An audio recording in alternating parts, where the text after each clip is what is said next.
పిల్లల పుట్టుక ఆయాలకు అప్పజెప్పుట. ఈ 100 కవితల్లో నా 11వ కవిత. నచ్చితే షేర్ చేయండి, లైక్ చేయండి, ఆ తర్వాత సబ్స్క్రైబ్ చేయండి.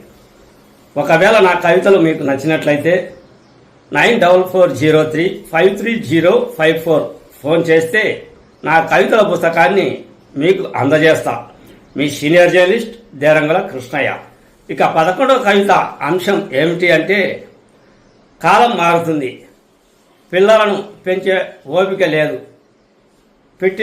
పుట్టినప్పటి నుంచి స్కూలుకు వెళ్ళేంత వరకు ఆయాల మీద ఆధారపడే పరిస్థితి నేటి యువత పరిస్థితి. పిల్లలను ఆయాల వద్దనే అప్పచెప్పడం, చదువు ఆ తర్వాత తిండి వారికి ఉంటుందో ఉండదో, కానీ పిల్లలను ఓపికగా పెంచే పరిస్థితి నేటి కాలం లేదు అనే కోణం మీద ఈ కవిత చూడండి.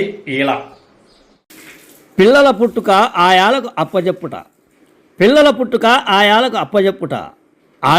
ఆడే పాడే వయసులో ఆలనా పాలన లేక అల్లంత దూరంలో ఆయాల వద్ద ముచ్చట లేక ముడ్డి కడిగే ఓపిక లేక మమ్మీ అని పిలిపించుకోక పిల్లల కేక చూసి కనికరం లేక కన్న తల్లికి బరువై ఆయాల మీదనే పిల్లల ఆశలను వదిలే ఓన వల్ల మాలిన కాలమా.